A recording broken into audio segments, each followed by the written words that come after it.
तो ये क्वेश्चन था ना, आ जाएगा उसमें तो वो क्वेश्चन है।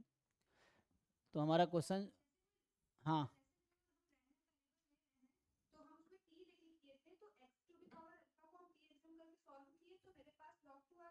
हम्म।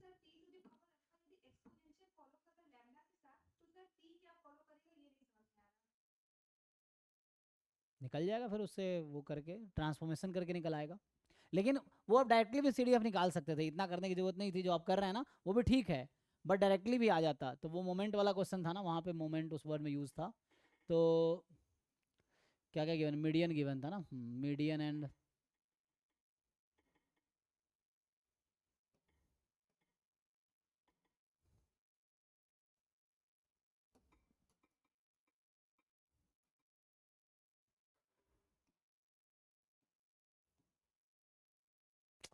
अरे भैया क्या हो गया।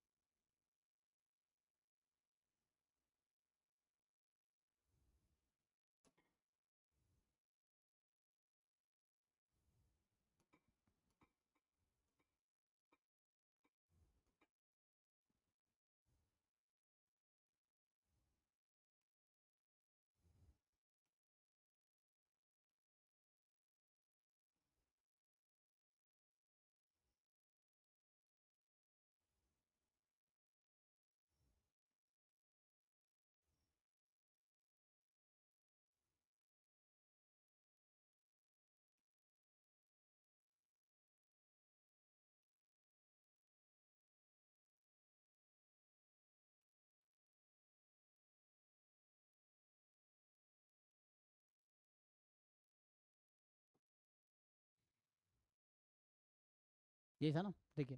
तो इसमें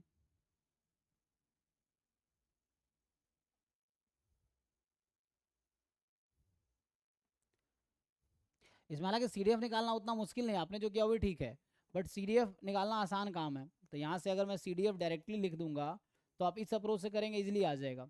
0 से x लैम्बडा अल्फा टी की पावर अल्फा -1 ई की पावर माइनस लैम्बडा टी की पावर अल्फा डी टी। और ये है तो इंटीग्रेशन मैं भी सब्सटीट्यूशन ही लगाऊंगा। तो x बराबर x की पावर अल्फा को मैं, मतलब t की पावर अल्फा को कुछ नया नाम दे देते हैं। मान लो मैं अभी के लिए u नाम दे देता हूँ t की पावर अल्फा को। तो क्या हो जाएगा, यहाँ से du आ जाएगा अल्फा t की पावर अल्फा -1 dt। सो ये वाला वैल्यू अल्फा और dt, ये तीनों मिलके du बन गया। बचा क्या, हाँ बस हो गया। यहाँ 0 से, अब मैं उसके हिसाब से लिमिट चेंज कर दूंगा। तो अभी t की लिमिट थी 0 से x, तो u की लिमिट है 0 से x की पावर अल्फा। तो यहाँ से अब आसानी से आ गया ना। तो जब CDF आ गया तो काम इजीली हो जाएगा। तो यहाँ से क्या आ गया, 1,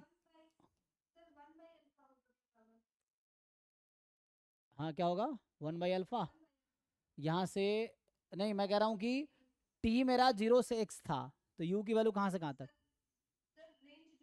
हम्म। एक मिनट रुको रुको, u मैंने किसका नाम लिया है, तो ये t की वैल्यू ना, लेकिन मैं t यूज नहीं कर रहा। देखो 0 से x है, सी t is between 0 and x। तो अब बताइए t की power alpha is between what, क्या होगा, अल्फा। और इसी का नाम तो u रखा है मैंने। तो u इज बिटवीन, मतलब वो डायरेक्टली लीनियरली रिलेटेड है। x को यहाँ t को 0 रखा तो u 0, t को x रखा हमने, t is equal to x रखा। तो यहाँ पे x की पावर अल्फा, x की पावर अल्फा होगी, ठीक है ना। लिमिट में t लग जाए, क्यों t लगेगी,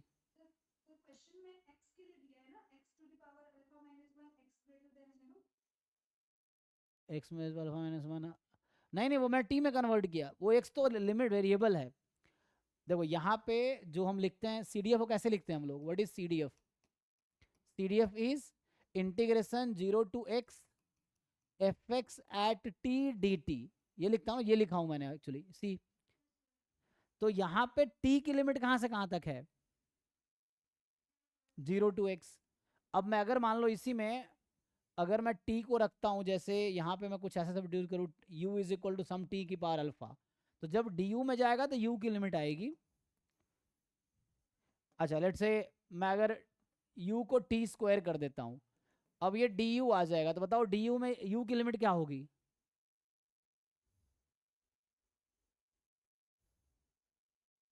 what is limit of u?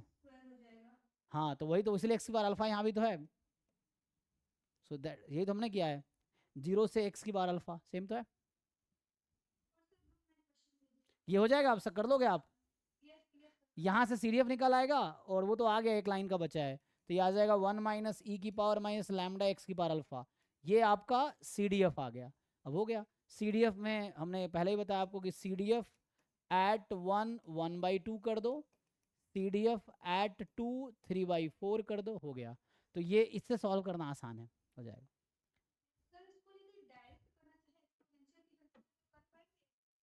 एक्सपोनेंस, हाँ तो लेकिन हम यहाँ से x की पावर अल्फा का सी डी एफ आ जाएगा, तो मुझे उसके लिए x का सी डी एफ चाहिए ना। हमें तो x का सी डी एफ दिया है, तो एक्चुअली हमें समहाउ x का ही सी डी एफ, लेकिन यहाँ पे हमें x के सी डी एफ चाहिए। प्रॉब्लम ये है, आपके पास x की पावर अल्फा का सी डी एफ है, but we need C D F of x, तो कहीं ना कहीं से x का सी डी एफ निकालना पड़ेगा, तब जाके होगा। हाँ हाँ तो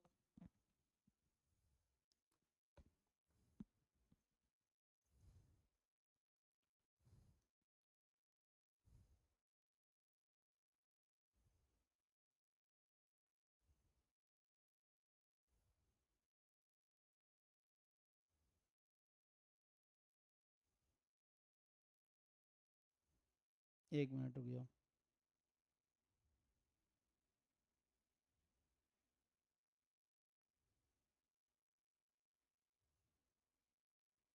हाँ आते हैं, तो कौन से वाले ग्रुप में भेजें? ग्रुप में कौन सा? ऑफिशियल में कौन सा वाला? एकलव्य अर्जुना डाउट डिस्कशन में, ठीक है, हाँ डाउट डिस्कशन, ठीक है। देखिए तो इसमें क्या पूछना है?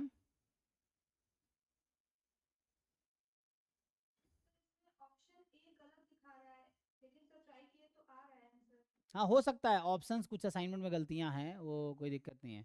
अगर आपका आ रहा है तो सही होगा, कुछ गलतियां हैं उस आंसर कीज में। तो अगर हम निकालेंगे तो इसका सी डी एफ क्या आ जाएगा? What is C D F of this? जैसे यू नो ना कि x is continuous random variable, then C D F of x will have distribution uniform 0 1। तो आप इसका सी डी एफ निकालिए, पी डी एफ है 1/2 x+1, पी डी एफ को integrate कर दीजिए। कहाँ से कहाँ तक इंटीग्रेट करेंगे आप? अच्छा -1 से x में इंटीग्रेट करना पड़ेगा।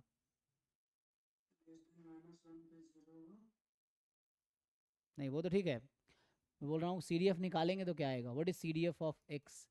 या आपने ट्रांसफॉर्मेशन से किया, मैं ये कर रहा हूँ -1 से x और t प्लस 1/2 dt। तो ये कितना आ जाएगा? एक तो 1/2 बाहर, 1/2 बाहर ना, और इसका इंटीग्रेशन हो जाएगा t का t² 2 प्लस t और -1 से x, तो ये बन के आ जाएगा 1/2 और x² 2 प्लस x, फिर माइनस में 1/2 -1। ये देखिए तो ये क्या आएगा, मैं ये पूछना सी डी एफ आएगा क्या? So half x² 2 plus x, 1/2 -1 तो ये +1/2 हो जाएगा। ठीक है यहाँ तक? तो ये फाइनली आ गया half x² 2 plus x plus 1/4। अभी आप समझिए, तो अगर मैं यहाँ पे कैपिटल X लगा दूं, सो मीन्स ये हो गया यहाँ से कि half x² 2 plus x plus 1/4, this has uniform 0 1 distribution. तो आप जो कह रहे हैं पहला ऑप्शन तो फॉल्स ही आ रहा है, आपका ट्रू कैसे आया? ट्रू आया फॉल्स आया आपका? पहला तो फॉल्स है, क्योंकि इसका डिस्ट्रीब्यूशन यूनिफॉर्म 0 1 है। 1/4 मैं उधर भेजूंगा तो 0 से 1 में है, तो हम घटा देंगे, तो ये आएगा -1/4 टू कितना 3/4, ये आएगा। इस क्वांटिटी का डिस्ट्रीब्यूशन ये मिलेगा। मैंने सीडीएफ अप्रोच लगाया, प्रोबेबिलिटी इंटीग्रल ट्रांसफॉर्मेशन। अब आप ट्रांसफॉर्मेशन से करिए, उससे करके देख लेते हैं। सो दिस इज है ना, हाँ हाँ वो ठीक है जी। आप देखिए कहाँ मिस्टेक किए हैं। फर्स्ट ओके है ना, तो ठीक तो है आपका, फर्स्ट एक को रॉन्ग ही कह रहे हैं, ठीक है।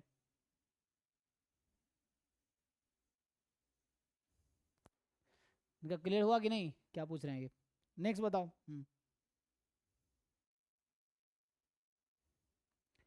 और किसी का डाउट है, ये हो गया? अच्छा आपका है, ठीक है भेजिए।